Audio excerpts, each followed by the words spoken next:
Have you ever wondered whether a smartphone can 3D scan an object, like an automotive component, as accurately as a professional 3D scanner? I had a few Porsche wheels that I wanted to 3D scan, so I figured it would be the perfect opportunity to make this comparison. I'm going to be comparing two popular methods of smartphone scanning, Photogrammetry and Lidar, against the state-of-the-art GOM ATOS scanner. Let's start with the professional gear. The GOM ATOS is an automotive and aerospace-grade 3D scanner, which has been around for many years, with exceptional accuracy down to fractions of a millimeter, with great repeatability. So this might be an unfair test.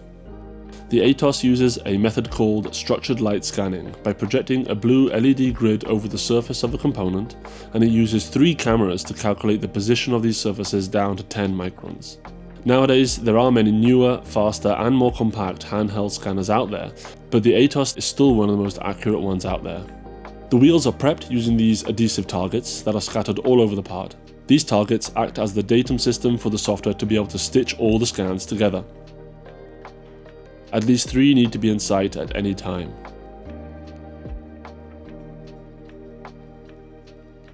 It's also a good idea to spray the wheel with this matte powder spray, specifically designed for 3D scanning, to reduce the reflectiveness of the surface.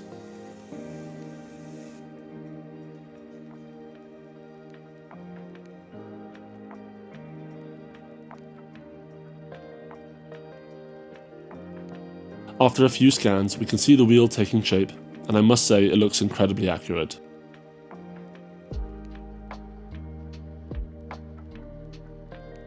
Clean up the scan a bit, and then we are done. The finished scan is great, with incredible surface detail and accuracy. I got all the features I needed, and these are real surfaces that we can design to. Now, it's going to be difficult for a phone to compete with this, but let's see how close we can get and if anything usable at all can be generated. Let's start with the Lidar scanning apps. Polycam is a popular LiDAR-based 3D scanning app, which uses the LiDAR sensor equipped on the back of the iPhone to scan objects and the surroundings to create a 3D model.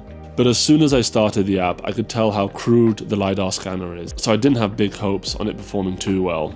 The app offers either a video or photo option, and I found that the photo option was more reliable. The video method required very careful handling, or it would create weird artifacts or misalign the model. Now, the wheel looks mediocre on the phone, but we'll find out how it really compares when we export it to CAD. The LiDAR sensor on the back of the phone is relatively crude, so I wanted to give it another chance. There's an app called Hedges, which allows you to use the front-facing LiDAR sensor used for facial recognition, which has a much higher resolution. The app is quite challenging to use as it requires a very steady hand or the software will lose track of its position. I cumbersomely scanned the wheel without being able to look at the screen and then exported the STL file to my PC. The app generated a scan with a huge amount of facets, so I had to clean it up before exporting to CAD. Now, let's compare the results. Here's the beautiful ATOS scan for the rear wheel. Let's bring in the Polycam 3D model.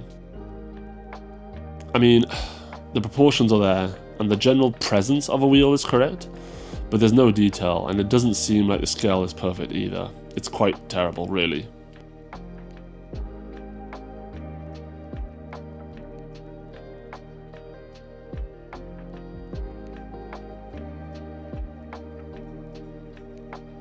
The Hedges scan from the front LiDAR has clearly captured a lot more detail, but there is a lot of noise and the scale appears to be quite off. Ideally, I would have measured the overall dimension of the wheel and then scaled the scan appropriately.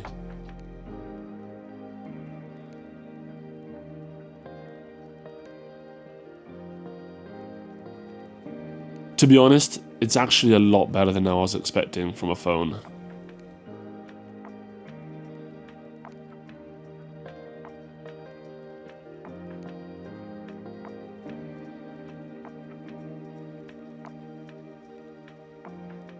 Now onto the photogrammetry method. This method can be used on pretty much any smartphone or camera, as the idea is that by taking pictures of a part from all angles, special software can calculate the shape of the surfaces based on the change in perspective.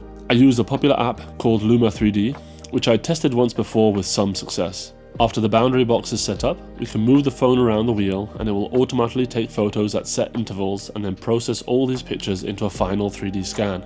I had to actually wait 2 days for Luma AI's servers to process and complete the model, which is kind of a deal breaker. The 3D scan needed minimal cleanup as it isolated the wheel itself surprisingly well.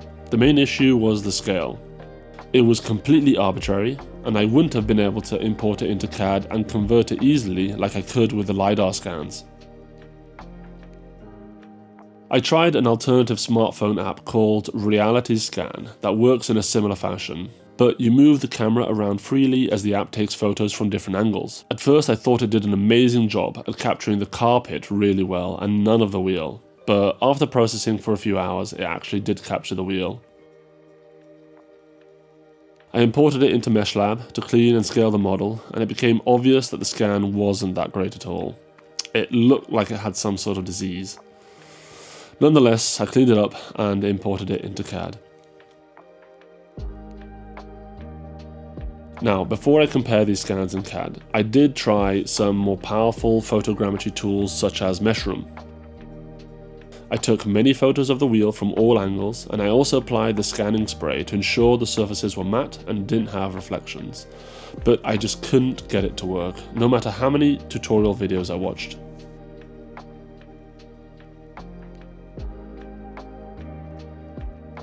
So, to the comparison. Here's our lovely ATOS scan again, and we'll bring in the Luma 3D scan first. This turned out way better than I thought it could. There's a few weird artifacts in areas, but the general shape and proportions of the spokes is surprisingly good after scaling the model correctly. It's not possible to get any sort of engineering detail out of the scan, but if you're after the overall spoke shape and profile, then it might just be usable.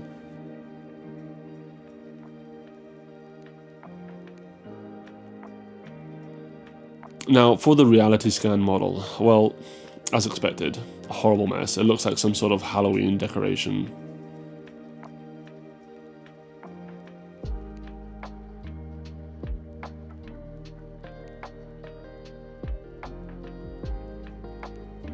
Now, I've actually been impressed with what is possible with a phone nowadays. It's just not that good though. The Lidar scanners on our phones either don't yet have enough resolution to scan anything meaningful, or they generate lots of errors and artifacts. The photogrammetry method worked better than expected, but the accuracy and scale is not better than measuring something by hand. These tools might come in handy if you're after just some basic envelopes or space claims for packaging work, but I wouldn't go much further than that, and let's be honest, nothing's better than a free tool. Thanks for watching, and I'll see you next time.